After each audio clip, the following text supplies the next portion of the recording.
right. We are on. Good evening, everyone. Welcome to the March 6th, 2019 Abington Finance Committee meeting. We are continuing our meetings with the department heads, going over individual budgets.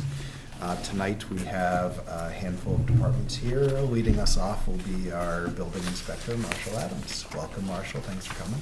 Thank you for having me.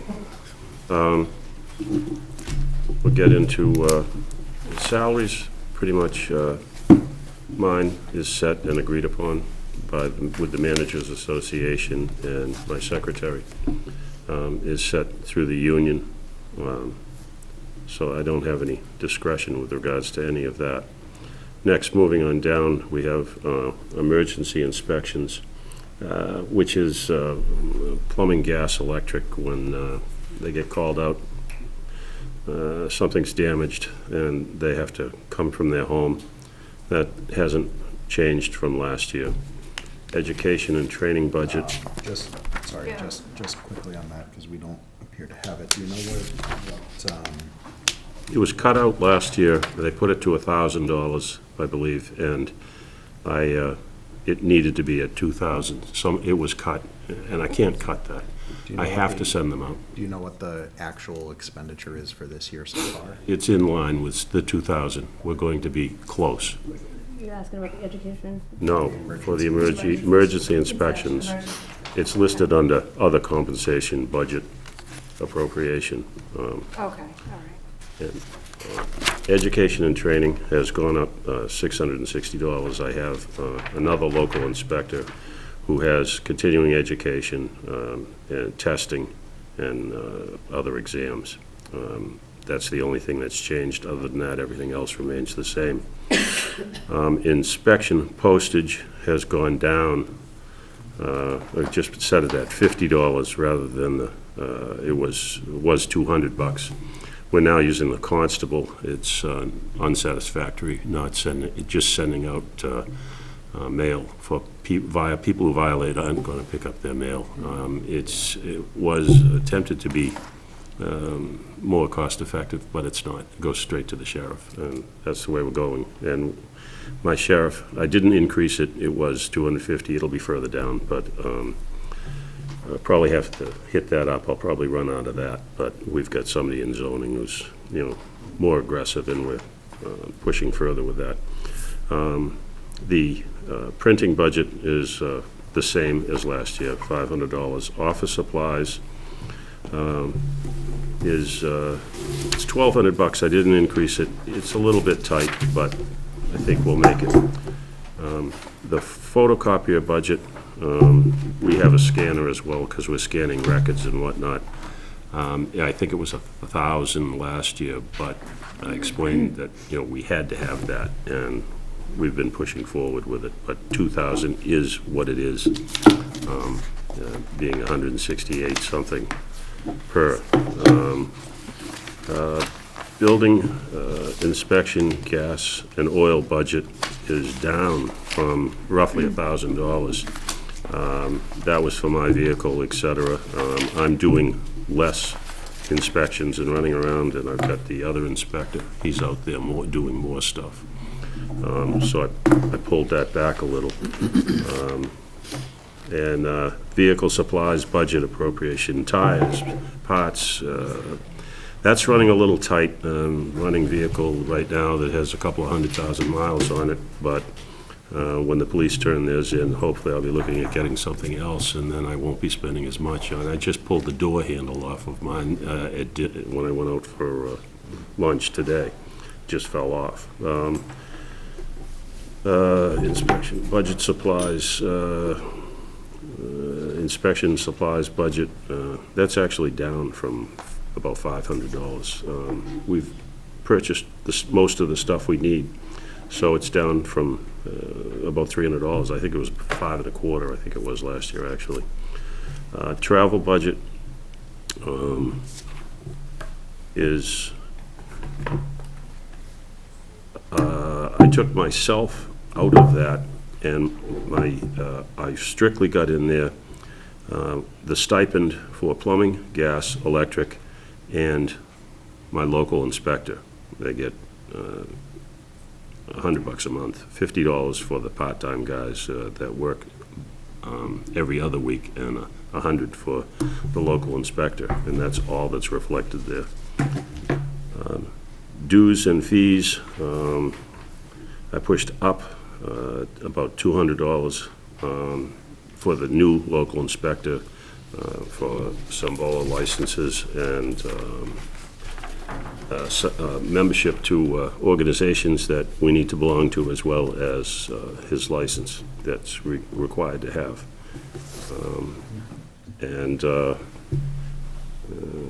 These licenses those really haven't changed. It's just an addition of one local inspector. We added another 200. And then the expense budget for the constable sheriff being the final one at $250, that's what it was. It's probably going to be a little bit shy.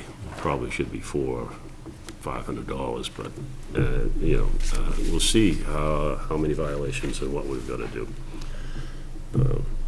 Any questions? Questions for Marcia? You're working out well with the new inspector?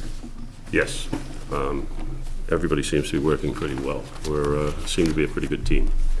And it's very busy, real busy. I was just wondering, I know we had some years that we had been really behind on inspections and things like that. Are you feeling better? Yes. With where you're at today? Yes. With the amount of inspections that you're able to do? Yeah, we're getting much more of the stuff done, getting caught up, and attacking more of the zoning violations, et cetera, and then we'll be getting into some other additional inspections of properties that fire escapes and some other things that it's technically the owner's responsibility of the property to maintain and take care of, but they could use some encouragement. So we'll be moving forward with that too. But some of the signage and some of the other things we've seen going on that directly affect everybody who's driving around and what they're looking at, we're trying to attack more of that stuff. Illegal apartments, that type of thing. Rooming houses that aren't supposed to be. They're dangerous. People cutting up buildings and starting to house people in there. So we're going after more of that. Junkyards, places that are selling cars that don't have a license to sell cars. More of that stuff.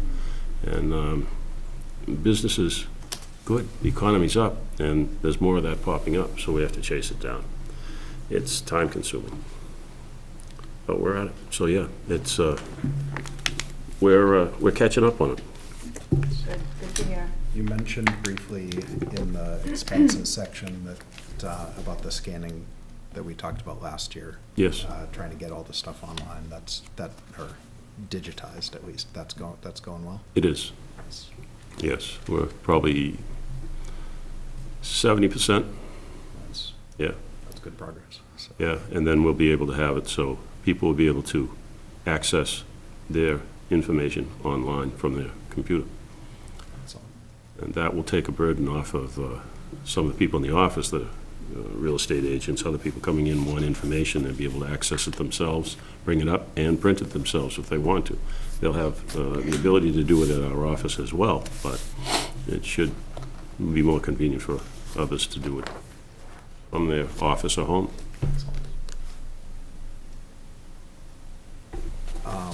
Other than yourself and secretary, everyone else is still paid through the revolving account. Correct. And then we monitor that, and as things slow down, we cut hours back. So that works out. We got more people, we need more hours, we do that. We have a ceiling, obviously, because we can't be paying benefits and that type of thing, but up until that, yeah, we push it right there. And they understand that as well. Anybody else with questions? Thank you very much. Thank you, Marshall. Have a good evening. You too.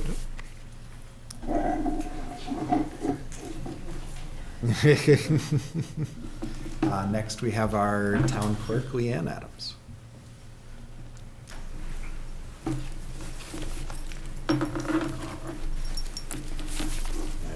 as to the committee. I do not know which page. Do you know when you- 20, I think. How do you feel about 20? 20. All right, that's like 20. And I brought this, if you guys could sign, this is the ethics. Memorize the numbers, I'll memorize the pages. I was gonna say 20. I believe you. Just sign. Thank you.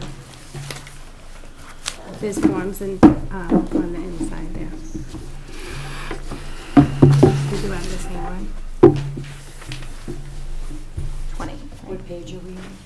20? So just sign one of these forms? Yes, please. Do you think it'll be bad if I ask what page? Right.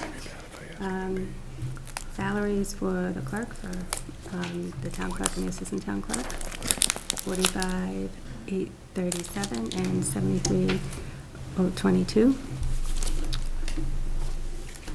And bookbinding is the same.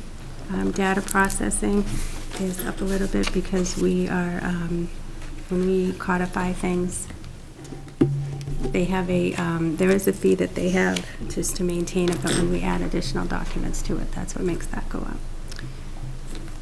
And education and training went up just a little bit, so that the assistant town clerk can also receive training for that.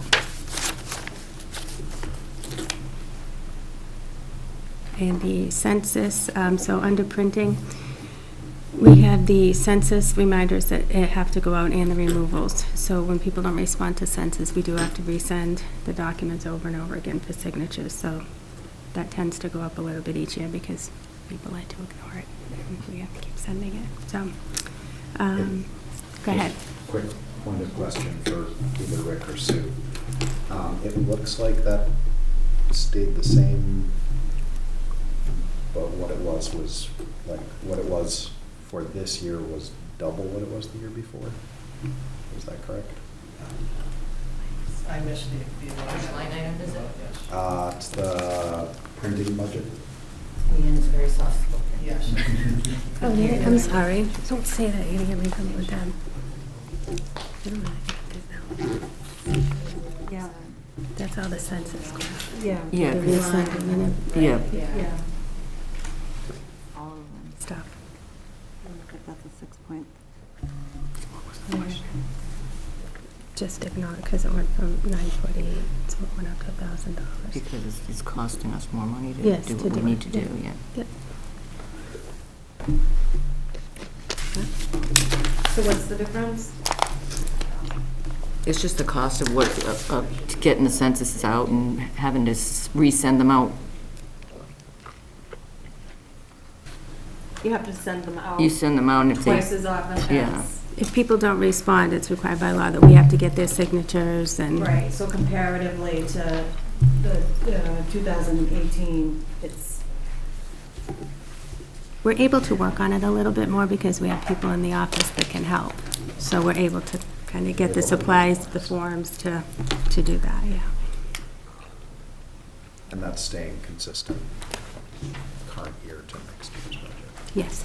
Is there something you can give them online to so you don't have to do that, or there's no way to sort of give somebody You know what's funny? I think you asked me that, we need their yeah, that's the signature. last thing last You year. did. I'm But sorry. no, that's all right, it's a good one. We need their signature, I get you, yeah. so that's why we came to them. Yeah, by law, they, Not that this- yeah, and we have to save them for a whole year with their signatures on it, because if it's going online, we're not guaranteed who's signing it and taking somebody off the rolls and stuff like that, so. That's what that is. Keep going? Okay. Office supplies is the same, 768. Office, Very specific number. I know, I don't know why, it's probably from clerks before me. The other supplies, 223. Travel, again, a little bit because of the training that went up, because it's going to be the both of us. And dues and fees, again, that went up just a little bit because there's two of us receiving that information.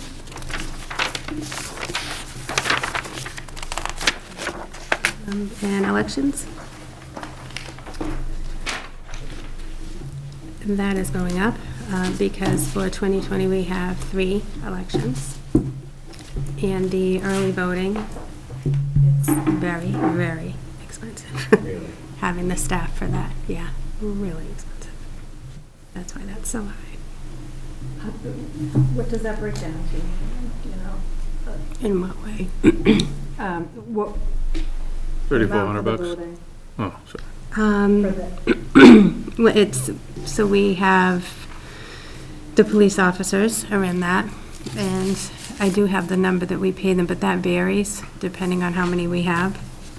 And the reason that it continues to go up so much is when we have early voting, we have that here in the building, that gets staffed from like 8 o'clock in the morning until 7:30, 8 at night. And it's very, very, I'm sure you guys have come through, you see it's very popular. So that's what takes up a lot of it. And I did, I don't know if it's on, what amount do you have in there? 11 for 11. salaries. Because, wages for You want that to continue, by the way? is 11. Voting? I don't have a choice. Yeah, oh, so they have to be able to come vote here? It Yeah. has to be here?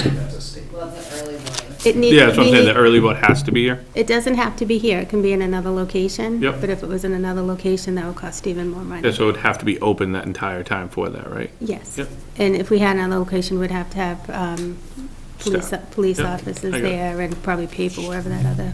Yeah, sure, thanks. I did, I increased this a little bit more, I don't know if it's on there yet, I spoke to Sue about it The number that earlier. we had at the point that this was printed was The 11? 11,450. If you could add 5,000 to that. So 16,450. Yes, please.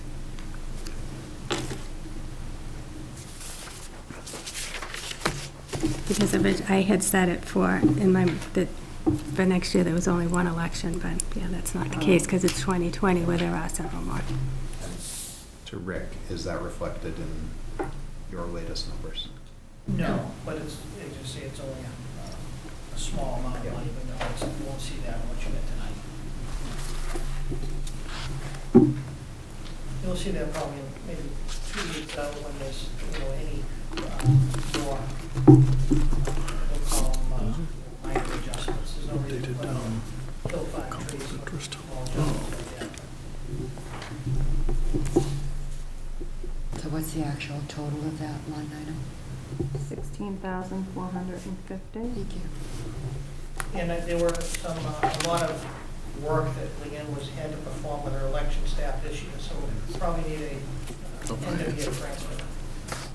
Finance committee transfer end of year. It's, again, not big money, but just be aware of it. For money that we hadn't anticipated, or like. For the early voting again. For the early voting. So it's hard to tell, I mean, Or is gonna early yeah. vote. I knew it was gonna be busy for the presidential, and obviously that was a few years ago, but with the state election, I did not think it was gonna be that busy, yeah. Let me see, repairs to the equipment, that stayed the same. Quick question, Yes, sorry, ma'am. back to that though. How much does that help you out, the early voting? How much does that help you out on the election day? Or does it complicate the election? That's a good question. Does, She I said said it's She said it's a complicated. good question. It's a good question, and it's complicated. It's, I like doing it because we get to see everybody, but does it help us? Probably not so much, because if you saw us at all on election day, on the day of the primary, we have to hand feed every single one of those ballots. So when we have 3,000 plus people coming into the office to vote, which is great, somebody has to sit there and open and put in each ballot. And that took us from 7 in the morning until 8 at night, solid, with 3 and 4 people doing it. Do you think it brings out more voters? Yes, because it's so convenient, and voters that cannot get to the polls, for parking and all the other reasons work. The hours that we can have any hours that we really want to have, during our workday, but I do the additional because why wouldn't you? That's the whole idea of it. That's my thought. people are working the same hour you do, so they want to come after work or before work. Yeah, so if we're going to do it, I think we should, do it the right. And this Saturday, the state really pushes that they want you to be here on the weekends. So I do the Saturday, but I did the Sunday the last time around, but I didn't this most resend this. That's a little one. Repairs and maintenance, that one's the same. Data processing remains the same. And the postage for elections did go up again because of when we have to send out absentee information to people and the confirmation notices, it's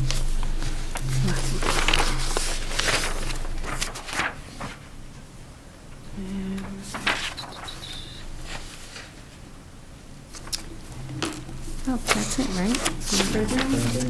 Looks like it's going up a little bit. Hold on, I'm on the wrong page, I'm sorry. Because of the, exactly. And office supplies stayed the same, and this election and town meeting is the same. That's it.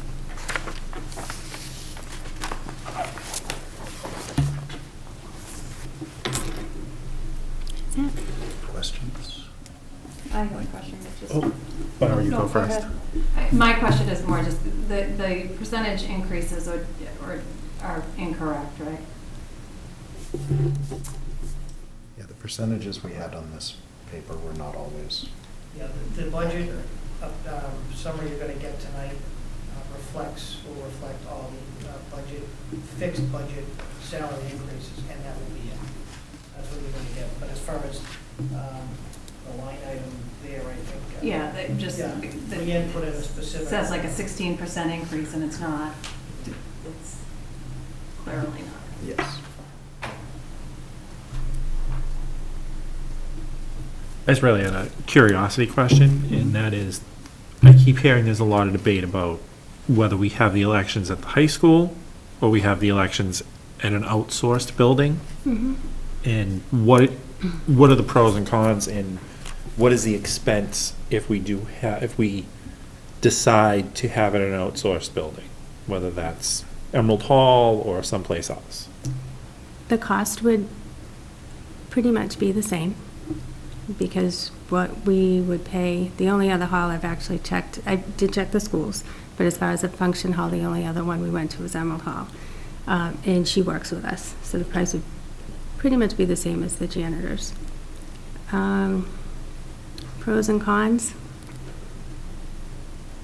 Emerald Hall seemed really small the year that we voted there compared to when we voted in the high school this year. Oh, Having yeah, more it's space. definitely a smaller space. I personally like it there better. It's air conditioned, and it was really hot that last election. Parking was easier, but High school gym's not air conditioned? No. No. Supposedly, no. trust me, no. Why do we have a brand new school with a gymnasium that doesn't have air conditioning? Supposed to have an air exchange system? But not air conditioning. That Most seemed like schools a are good use of. generally 9 months. But anyway, the decision is up to the selectmen, not me. Yeah. What was the cost, if there was gonna be like a huge cost difference, which obviously there isn't? Not really, no. Maybe a couple hundred, but not really, because we pay for the janitors at the high school. Yeah. And Emerald So would what be you'd be- paying, Like a you know, facility fee a to- little bit of both, and she doesn't really charge us that much, so. And as the years go on with everything that goes on in schools and stuff, I feel that I'm tending to be more a fan of not being inside the schools. Because that even makes me nervous, having, you know, everybody in there and, yeah. Yeah. So, Can we use the Furlio gym if there's not, or it's not handicap accessible? it wasn't handicap, yeah. I did, a couple years ago, I did go through the different schools and we tried to figure, you know, if there was something that would be a better option.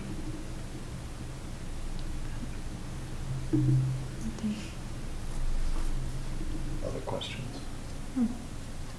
Nope. All right, thank you very much. Thank you. Sue, you coming for Board of Health? What page are we on?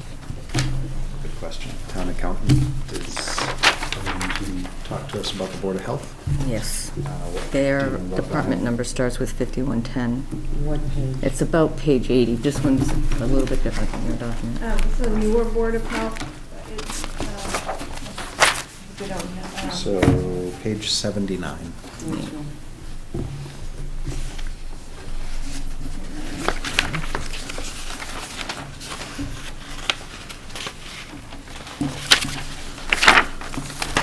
we had something different before for Board of Health, right? Sharon? Yes. Sharon Yes, and now it's before, Marty. And Marty was hired, I think, After budget after season we did last the year. meetings Yes. last year.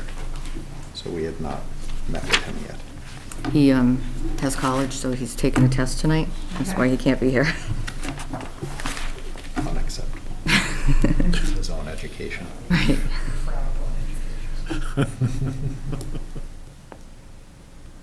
So I'm going to do his requested, not what the town manager's, because town manager's going to talk about some changes that we made after he requested certain things. So for his salaries, he was, there's some contractual increases in there for his admin assistant, and he was also looking for an additional part-time person to help with the recycling and trash barrels, making sure they're getting repaired as they're, wind or whatever storms that cause damage to them. And everything else kind of stays the same all the way down to the gas and oil budget, which was increased $1,500 from last year's $1,500, so it's $3,000. He did have a town vehicle, and it was shifted to another department. So I know it says gas and oil, but it's actually for a stipend to reimburse him for mileage for driving around town doing his inspections. Travel budget? No, the gas and oil budget. Oh, okay, so in the middle of the page, I see. So we owed him money. Right. And then there's the next line item is $3,600, and that's for a food code program that he wants to get, and it's a licensing fee that goes along with it. So he'll be actually having a tablet with him rather than handwriting everything, and everything will go into the tablet. Next line item, travel stayed the same. Dues and training expenses stayed the same. And then if you go to his public health nursing, which is 5220, should be the next page. That has increased due to contractual obligations. It's actually a company that we outsource to, and we have a new contract with them starting in 2020. And that's for a nurse? It's for public health nursing, so the flu clinics that we do, and they go over to the Gotcha. senior center once a month to do different things for the community, but it's held at the senior center. Yeah. How long is the contract for? 3 years, Still South Shore? yes.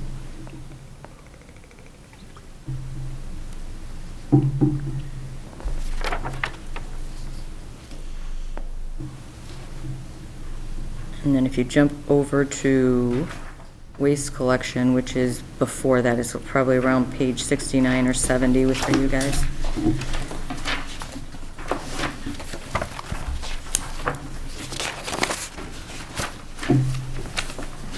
$4,300.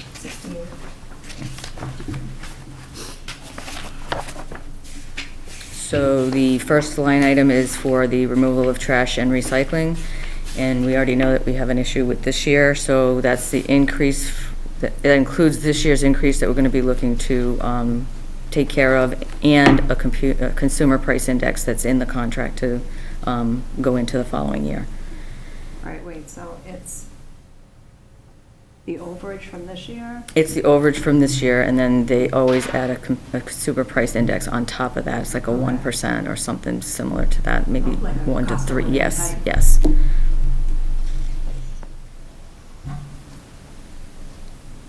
And you know that- what year we're in with the contract?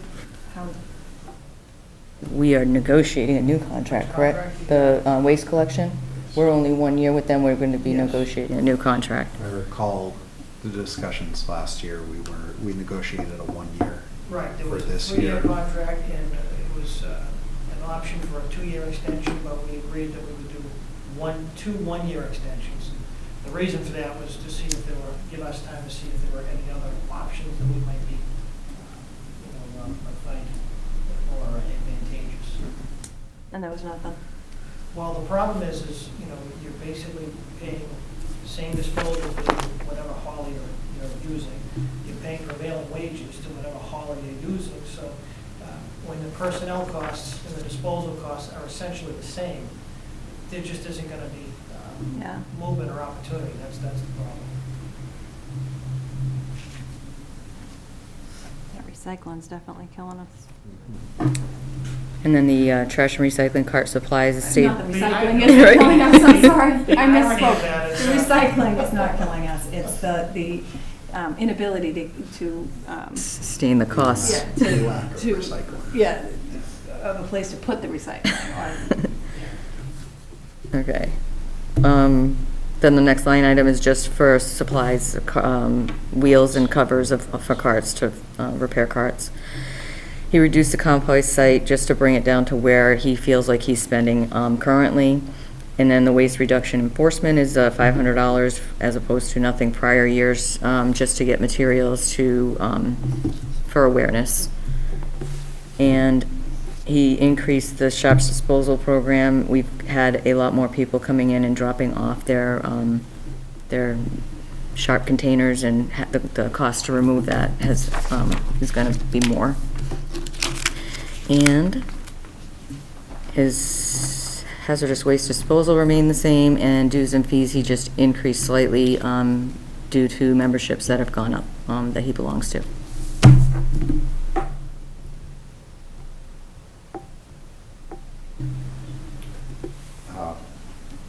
Barbara has a question.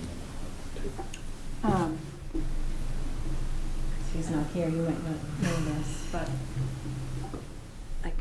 It's a small amount of money, it's $500, but just out of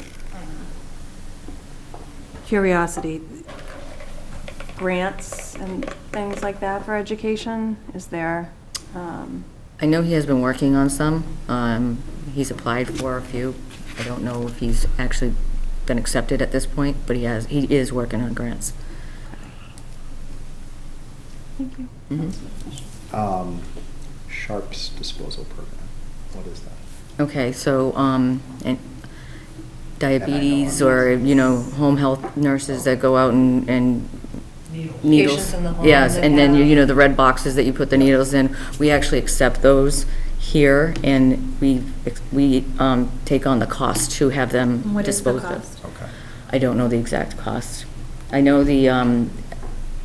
there's a split between the fire and Board of Health. They take turns paying the bill. How often is it picked up? Is it, I what was probably, the increased cost? Sorry, I don't have my book. The increased cost was $200 yeah, $200.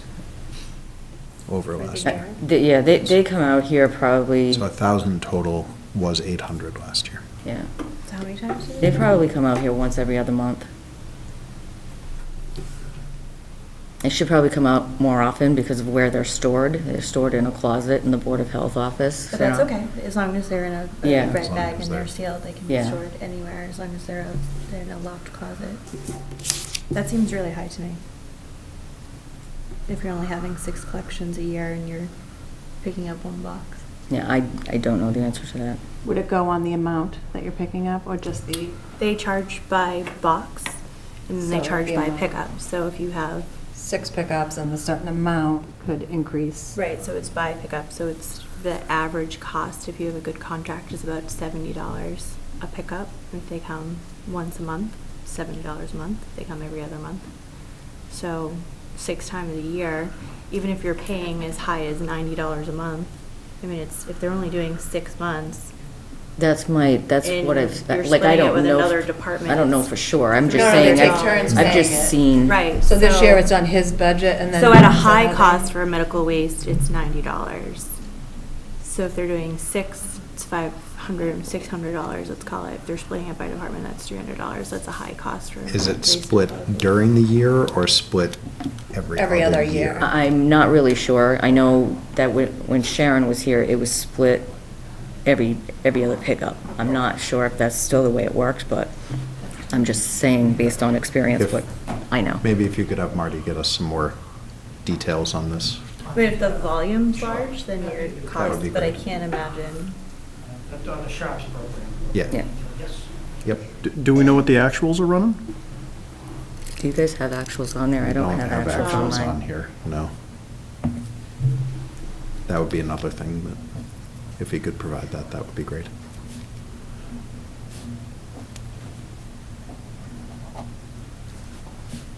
Does every town have a Sharps program? I think so, yes.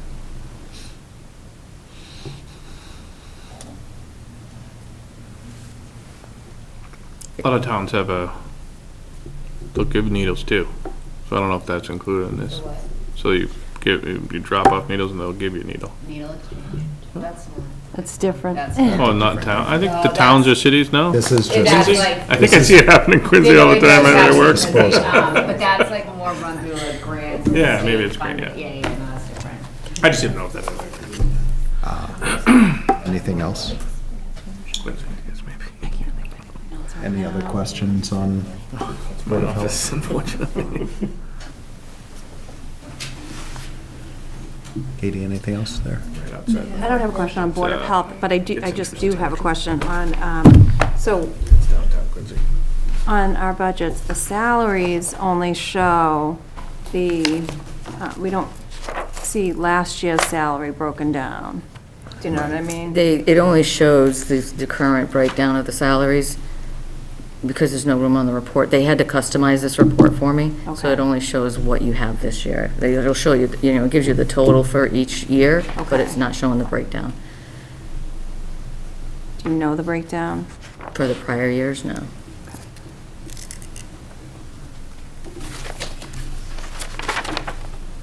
I mean, the increases are, what are the contractual increases? No, I was looking, so I was looking to see what the difference was between what we paid the Prior health inspector and what we pay the current health inspector.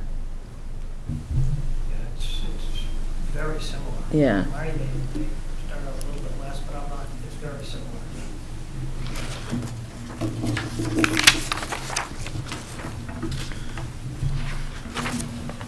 Other questions on Board of Health? And I think Rick was gonna come and talk to us about the latest overall. I'd be doing it alone.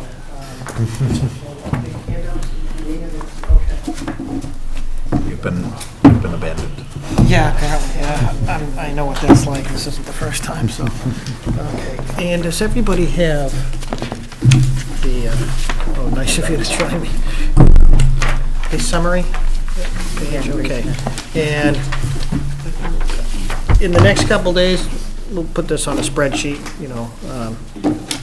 debits and credits to the prior budget, but what you have, the summary, is essentially I don't want to call it hypothetical, but it's a zero balance budget. And from the last time, I think, we go through so many drafts internally that it's hard for me to remember, but I believe the last draft was about a $1.3 million problem. Is that the last? First one was 1.3, the last one I think was around 600. Okay, okay. This is comparing to the 1.3. Yeah, Okay. so some of the factors, again, revenue factors, we started out with a new growth estimate of about $290,000, which we knew was conservative, but obviously that's where you want to start a budget process.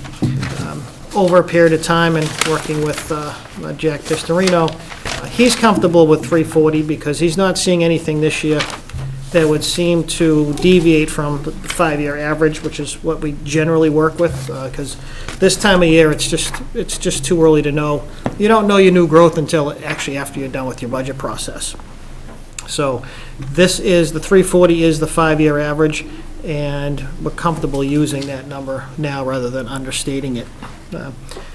The debt exclusion numbers that are in this update, those are actuals. Now, obviously, that's offset, that's neither, that's a zero-sum game, because debt exclusions, as you know, that's covered by taxation, but those numbers are true numbers now. And I think you're all aware at this point, our Chapter 70 amount was significant. Remember last year, we all took a little bit of a leap of faith by funding the kindergarten program basically through free cash, anticipating that the revenue to fund that would be coming, on a recurring basis, would be coming through in FY '20. That did happen. Again, using the best knowledge we had at the time last year, we all kind of took that plunge. But so what you're seeing now is what we had hoped would come through.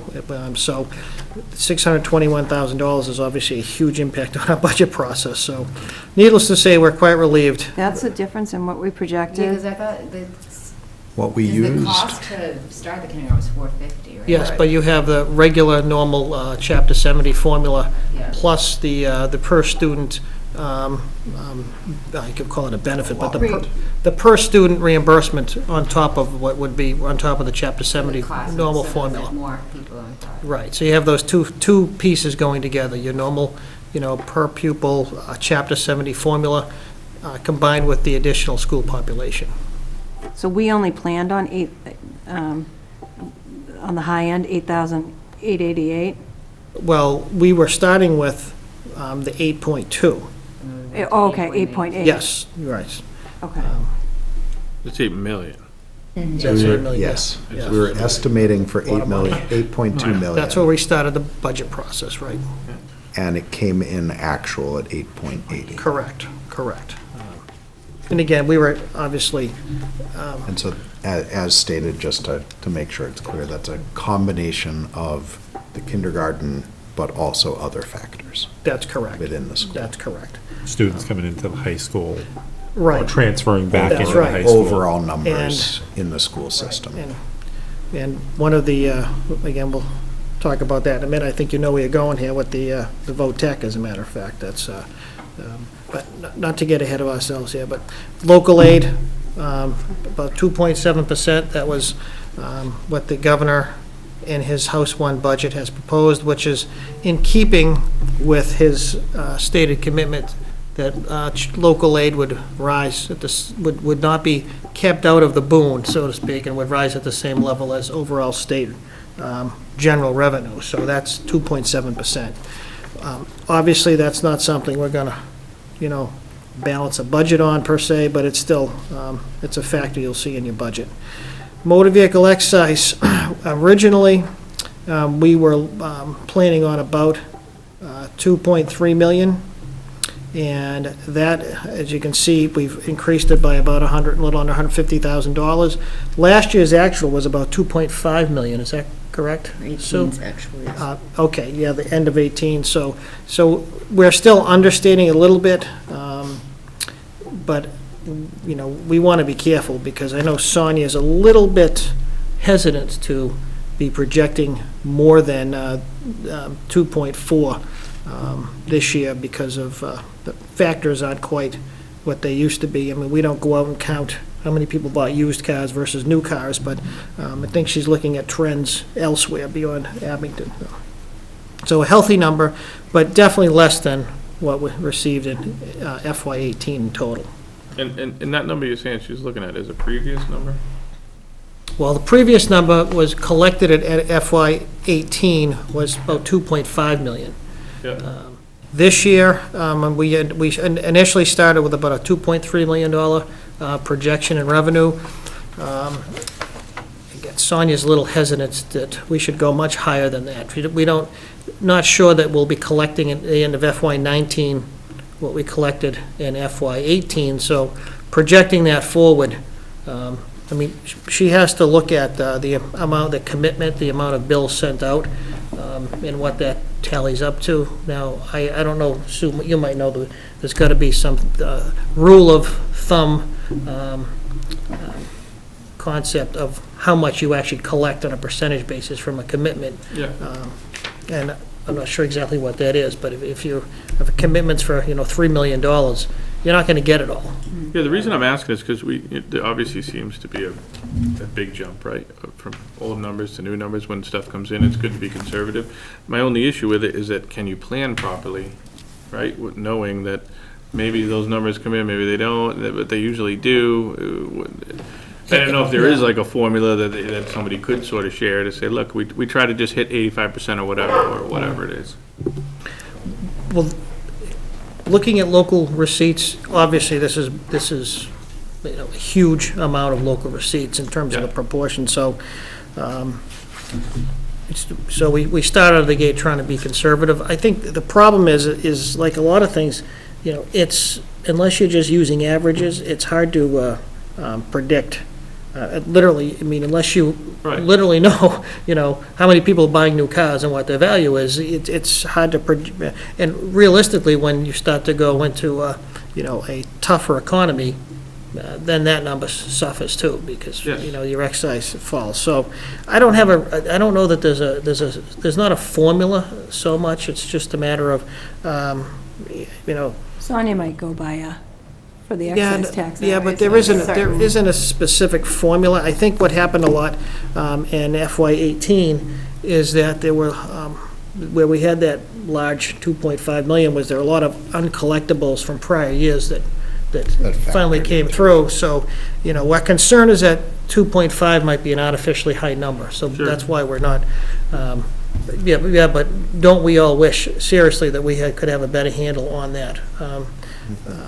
So you just try to be reasonably conservative without being accused of holding money back, that could be used for services. There's nothing that can help her out or help you guys out when it comes to determining that, like something that somebody could give you that shows how many, whatever. There's nothing at this time of the budget process that. Nothing, okay. Because your first commitment literally probably is just coming in. I think she said she was supposed to get it at the beginning of the month, so she probably just when- got her first commitment to know what When- that might be. When we've talked about it in previous meetings, it was end of February, beginning of March was Yeah. what we were told the first Yeah. time we would have numbers from this fiscal year would be, so. Man, that's not even the total. No, that's Right. just the first. Yeah, Yeah. exactly, so. Moving forward here, the indirect costs from the enterprise funds is increased a little bit, as you can see, from 944 to a little over $1 million, and that's basically the money that will be coming in from the Golf Enterprise Fund for town services. Whether or not there's other revenue options, I know we've talked about some, but I don't know that those have advanced enough to be discussing them at the moment. Unfortunately, we don't have any applications yet for marijuana dispensaries, so that would obviously change this quite a bit, but that's not where we are at the moment, so. And some of the expense adjustments, in the original budget, and a lot of the requests, a lot of department heads were putting in percentages that were somewhat indiscriminate. They were kind of all over the board, while the reality is that, we have collective bargaining agreements, okay? And for non-union employees, certainly it's okay to put in some projection, and it's not bad for us either for budget planning, but those have been taken out of the document, you see. But keeping in mind that most employees are covered by some collective bargaining agreement, so the increases that aren't yet in a document really won't add up to much. But so what is in the document now are true numbers. The fire salaries, at least from a visual standpoint, Sue broke it out on the document, just so you can see the impact the general fund is taking from, for when eliminating the ambulance enterprise fund.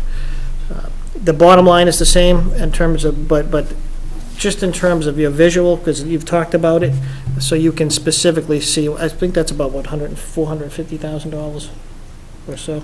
1.3 million. So about 1.3 million, yeah, give or take 450,000, okay, yes.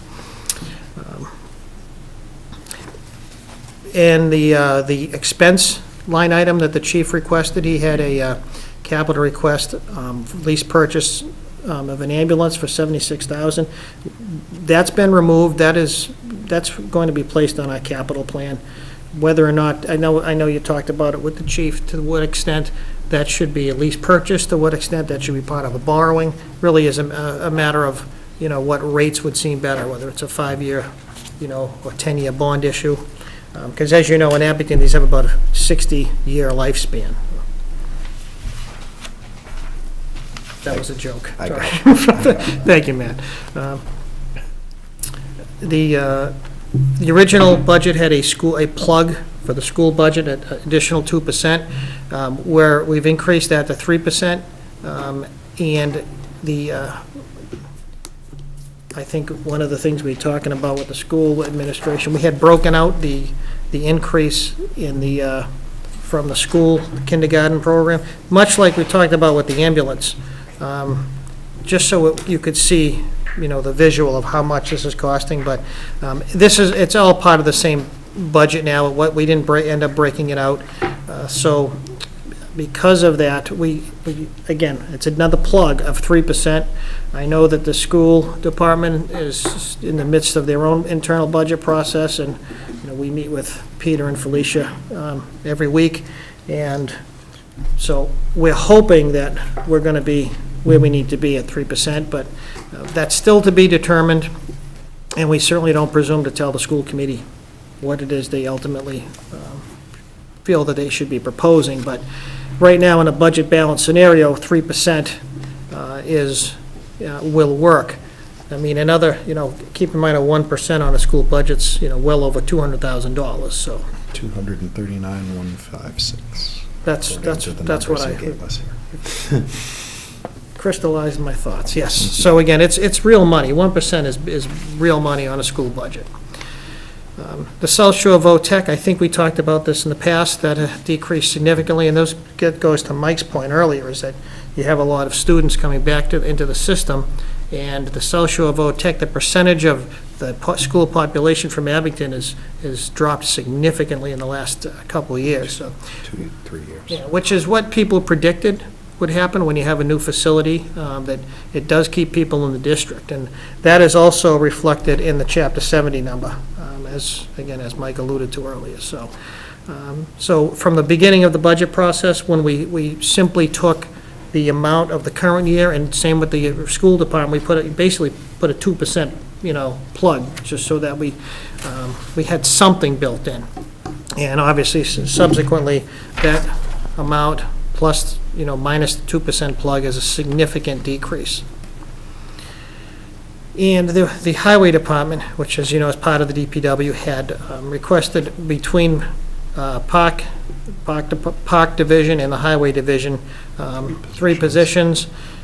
Right now, the highway personnel position has been removed from this budget document as a proposal. So you're giving 2 positions? No, actually, we'll get down there. Stick with me, Barbara, okay? Okay. No, yeah.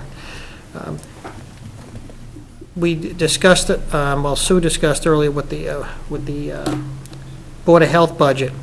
I think you probably remember, it was only, actually just before Marty got here as health agent, there was another part-time position in that office. Some of it was, funded to some extent by some small grants. That's a position, I don't know what, waste collection enforcement officer, by similar title. And that was a key position in terms of, dealing with the nitty-gritty, actually repairing carts, delivering carts at times, dealing with enforcement, making sure. A lot of people didn't like being enforced, around town, but it makes a difference. So that position being eliminated, we thought it made more sense for it to be in waste collection as opposed to our solid waste budget, because it really isn't a Board of Health function. The Board of Health, the health agent administers a contract between my office and a vendor. It's not a contract between the Board of Health and Republic. And historically, and God knows we appreciate it very much, the health agent, Sharon before Marty, has essentially been the person administering that contract. But it's not really a Board of Health function. So rather than have it as part of the Board of Health budget, we thought it really should be part of the solid waste budget. Which goes to the next piece, that the request by the Board of Health agent for another part-time, that was eliminated. So as you can see, we did some math, and for about $14,600, times $15 an hour for part-time, that's where the $15,000 comes from. I can remember little numbers, but don't bother me with 1.3 million. So the library request for additional part-time has been eliminated from the document.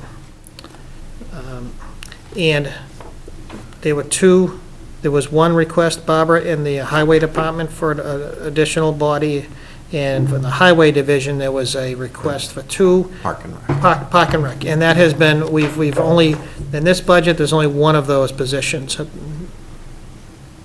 1 out of 2. 1 out of 2 in the highway, in the, So yes, But one for out the of- DPW, it's 1 out of 3 for overall. the DPW overall. correct. No, it's 2 out of 3 for the DPW, right? For No, keeping Park and Rec. keeping one out of the 3. Oh, Yeah. sorry. Saying the same thing, Eliminating because- 2 out of the 3. Now, in addition to that, though, keep in mind, one of the things we are trying to do is trying to find ways that we can to try and outsource and privatize some of the services that, where we have a vendor who worked on the school when it was being built. We have And you don't a think that's going maintenance to manual. cost more money? We don't know yet. We don't know yet.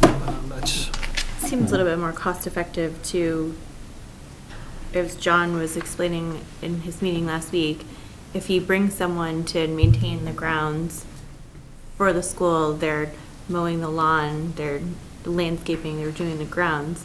So if you have a landscaper, you just have a landscaper from May to October, right, and their job's done, and that's gonna cost X amount. But if he brings on these Park and Rec personnel or these highway personnel, then they're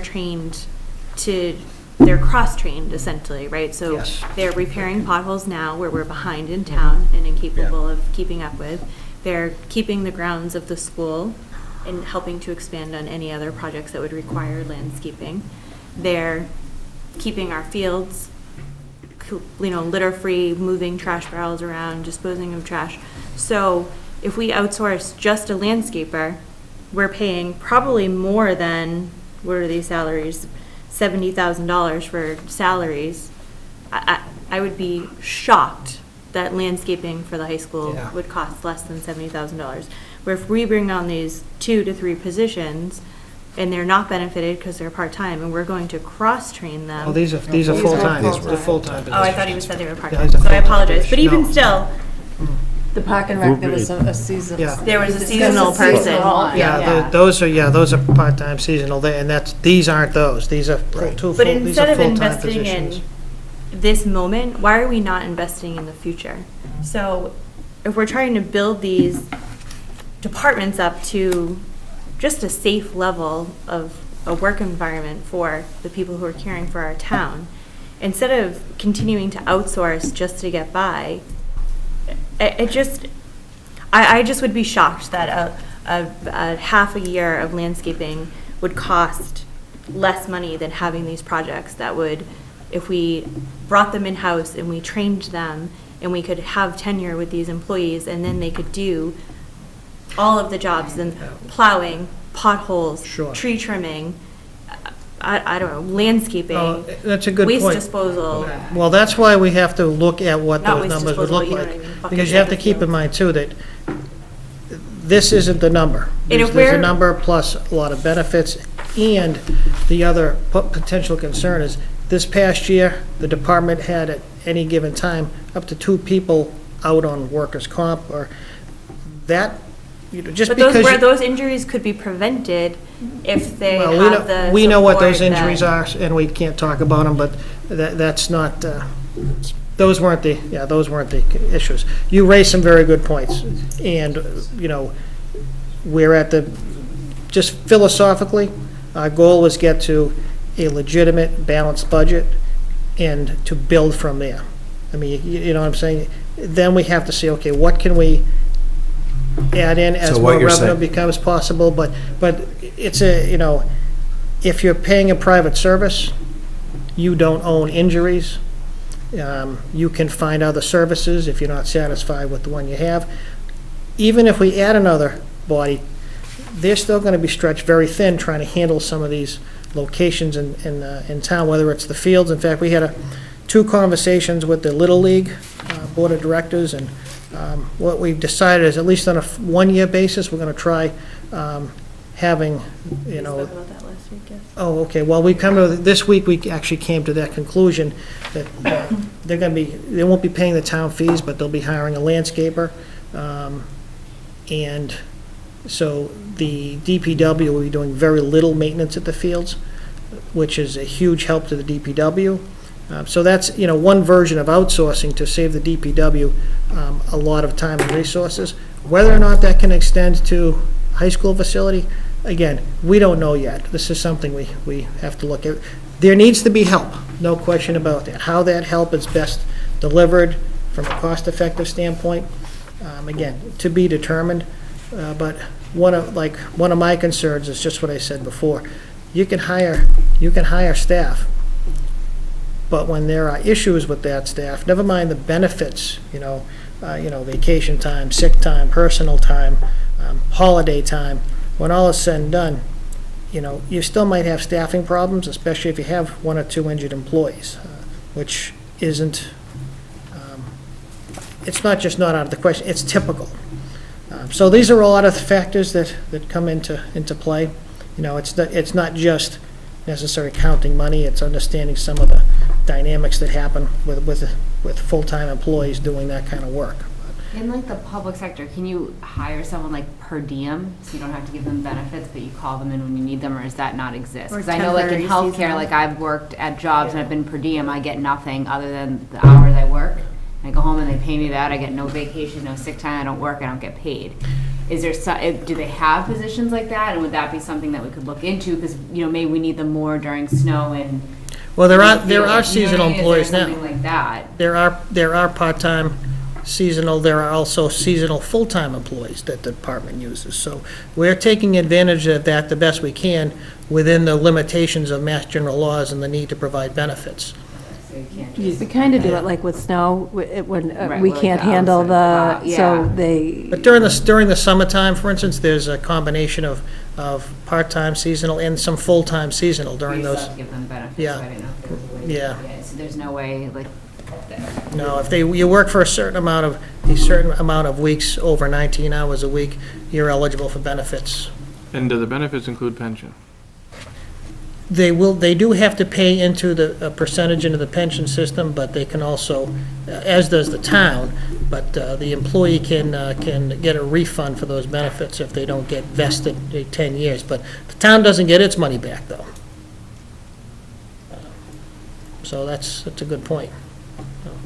So how many weeks is it for eligibility for health insurance?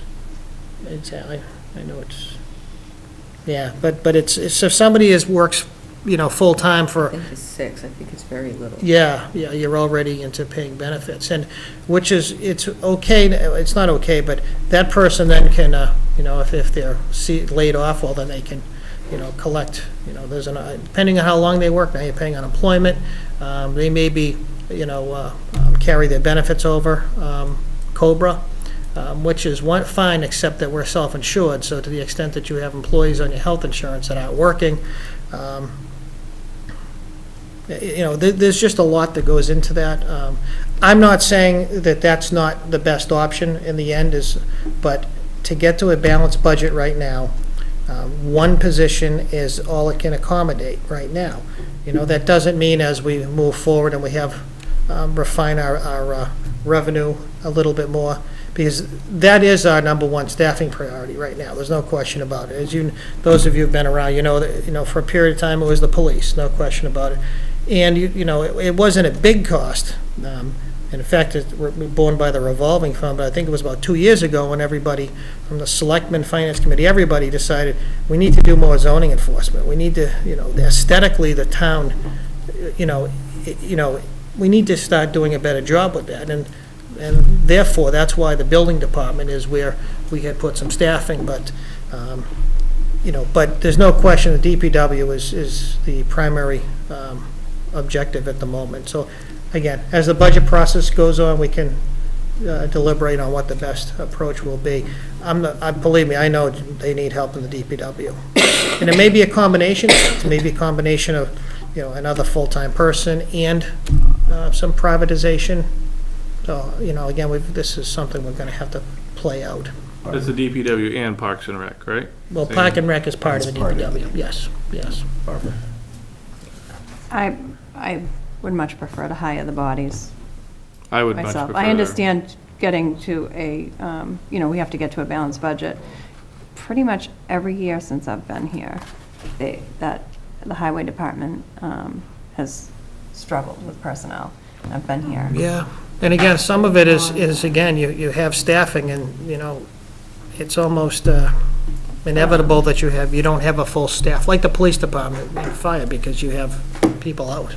So, Right. but it's, That extra 10 grand for the three-wheeler would But come. but my other question, my question is though, when department heads are requesting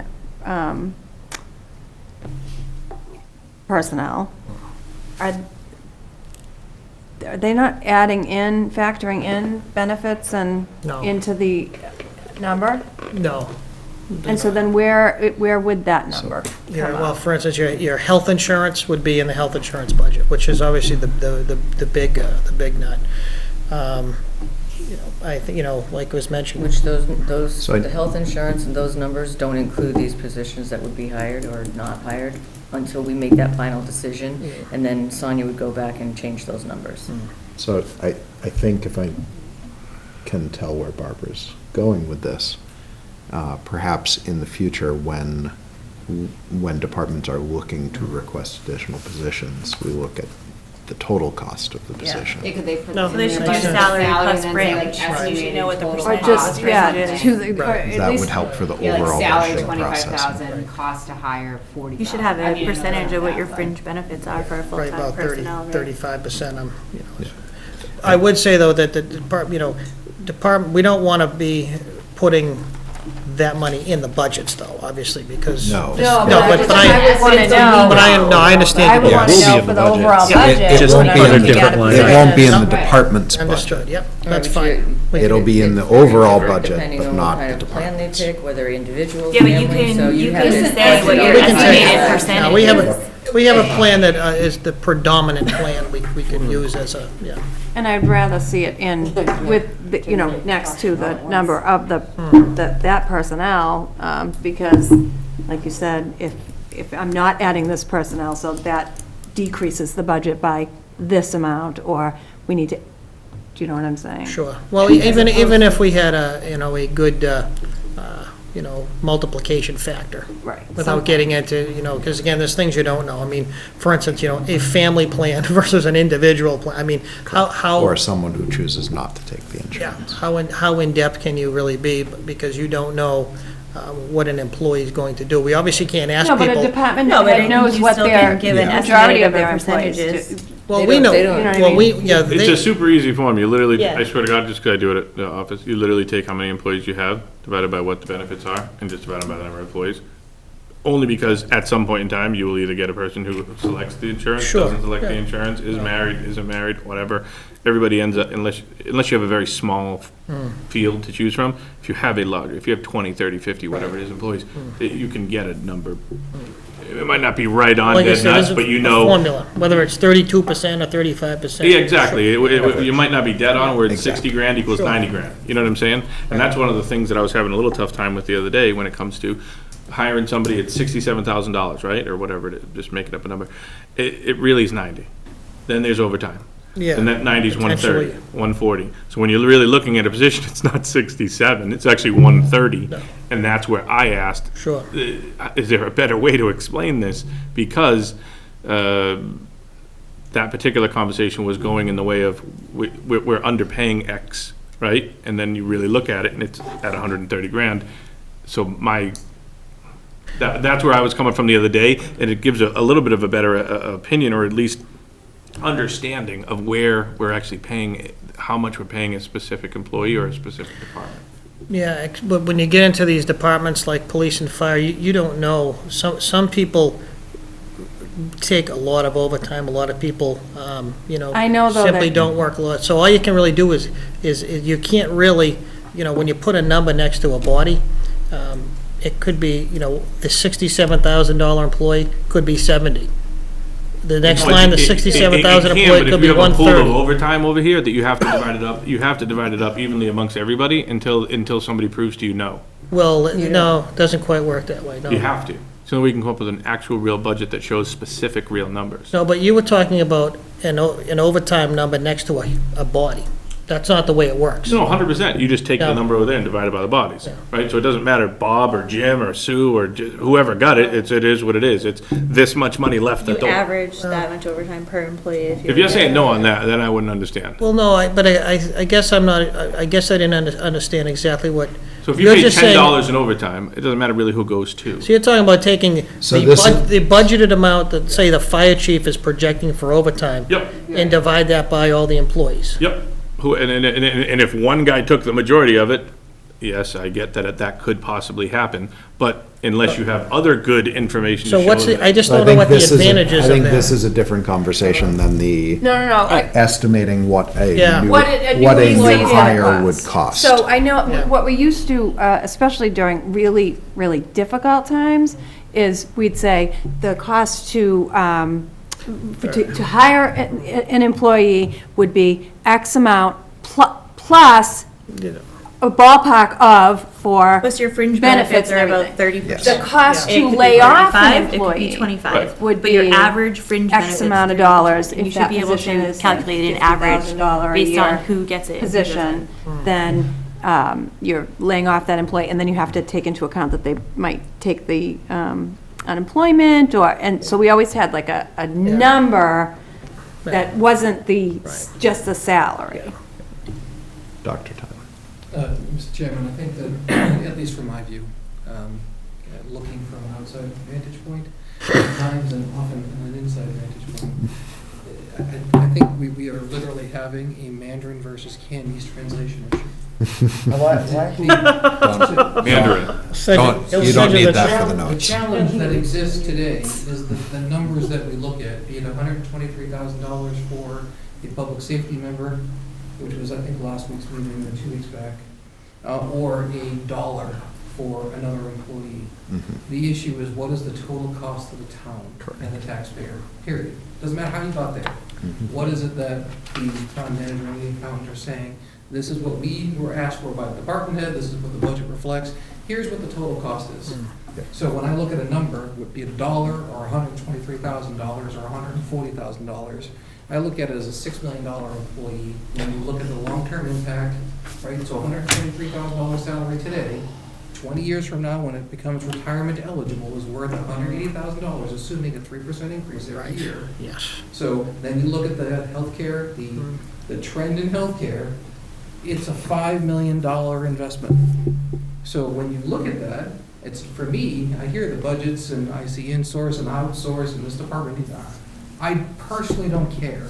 The charge of the finance committee is, are we spending money appropriately, yes or no? And are we asking the right questions, not how does the department operate? It just doesn't make sense. So from my view, it's, just tell me, if you have a methodology, great, you have a methodology. What is the cost of the taxpayer? And what is the cost today? And what's the cost going to be next year, and the year thereafter, and the year thereafter? Because it's easy for us to be penny wise, pound foolish. When we look at good times, bad times, take money from this fund to pay this budget and this. It's, are we getting the services done today? Are we getting the services done tomorrow? What is the need for us to invest $5 million today? Or whatever the number happens to be. And that might be a confluence of the treasurer collector, the town accountant, and the department head to say, here's the cost, the likely cost of the employee, because we can't accept, we don't know. We really can't accept that. We're not being given the cost of the employee or the cost of the outsourcing. We're being answered, I don't know, we don't have that information yet, so Correct. we can't And answer any of those and questions. I think if I'm I would think after a correct. couple of weeks, somebody from the town would come to that information instead of week over week not having the information. Well, Well, getting, Well, we could get that information as you guys are asking for it today, but he is correct. Sonia would have to get involved, the department head, with overtime and whatever. But what about the landscaping? Right, like, I don't understand how we're cutting a position, but we don't actually know what the landscaping cost Yeah, will be. well, I first mean, off- I understand that the position would be more expensive, whatever, but like, we don't even know Potential. what a landscaper costs, so how That's are we right. saying we don't need it, but how do we even know we can afford it? We don't know what it Well, costs. we don't know anything yet because the company that did the landscaping on the project just provided to us this week the manual that includes all of different plants, shrubberies, and everything else that needs to be maintained. So until you have that, you can't legitimately go to landscapers and say, this is what we want done. You need to have something that would constitute some scope of services before you can actually ask people for legitimate bids. Yes, so that's, Well, that's literally, I was gonna say is, can we get, within the next couple of weeks, what the cost of a landscaper would be? So we can compare it to what the cost of an employee would be. Right. What an Sure. average cost of an employee would be. And then we will have that information, like, that's what we need. We need to know what the average cost of the landscaper would be, yes. because I'm sure we're gonna have to bid it Well- out to well- 3 or 4 different Well, yeah, well, I landscapers. need to know that. You're not Right. the only ones that need to know that. I need to know Well, that. you would get that That's right. information, because you But would I don't know provide that you that can to get, I us. don't know that you can get that in a couple of weeks, though, that's all. Because you have to get enough interested vendors out Well, I there. mean, town meetings in. I know, I mean, I feel like we. This is the 8 third weeks? week we've Yeah, been talking about it, 8 so weeks, if the, What about like somebody like a Needle Brothers, right? 10 weeks. I mean, again, I don't. We need Yeah, the manuals. and the point No, is- but what I'm saying is, he's a town guy. I'm assuming we have an idea of what it is. Maybe we don't have every little shrub or what, it might not have every single thing on there, but is would you there any want pink sort of a? hydrangeas or blue hydrangeas? Yeah, But I mean, you I, can't- I'll take, But doesn't that need to go out to bid? Yes. yeah, no. There's a bidding process. That's what I'm saying, but It has to go out to bid, so you can't just call up Needle Brothers and say, now, you do try to get some basic estimate, that's what I'm saying. so that you know Ask 'em. to know what procure, yeah, but someone has to read a manual and then try to put their expertise, come out and visit the site. They may decide they don't want to give you an estimate even. We don't know that, but again, this is fresh. We literally this week got the maintenance manual from the company that did That the has not been building. explained in the past, so that's good to know, I guess. Yeah, I definitely, I mean, but even, I know you said go out to bid. My point was to talk to like a landscaper, like, hey, Brian, No, what is something no. of this scope? I'll send you No, the we do packet. that. We do that, All because right. you have to have some basic estimate. That's what I'm, But we do that's, we do that all the time. Because, again, you have to have some basic estimate, so you can determine what the procurement threshold is and Right. how you have to handle a procurement. However, it's not always easy to get a good solid estimate, because a lot of the people in the private sector don't know the associated costs in the public sector, whether it's paying prevailing wages or whatever the case might be, which can drive the cost significantly. So you really have to get people in there who know the municipal sector enough to give you a legitimate estimate for us to then decide what the procurement method needs to be. So, it takes a little bit of time, But again, listen, it's frustrating for us too, I understand where you're coming from, but So how did the Little League get a landscaper already? because, well, Or are they private or like? yes, Okay. they're private. So they just went to like, Well, we have an agreement in place that they're going to, for this season, they're going to hire a Right. landscaper directly. And we do have some provisions in there in terms of the town's protection, insurance, and everything else. But they're going to pay directly. The contract has to be, approved by the town for various reasons. And that's going to be in lieu of their user fees. Now, as it happens, the user fees are less than they would expect to pay for a landscaper. But they're also going to have complete control over that service, what they need, when they need it, which can be weather dependent. Well, the town doesn't have the ability to react to their needs the way their own private vendor could, so. So that's, at least in the short term, we're going to give that a try for this year. We all agree it's a trial run. Yeah, it's going to save the DPW significant effort. There's still going to be some effort by the DPW, but for the most part, it's going to be borne by private contractors. So again, that's an example of trying to lessen the load a little bit for actually for a little bit less. didn't we just buy like a giant machine? Well, that's going to be used for the infield, and the infield is still going to be the town's responsibility.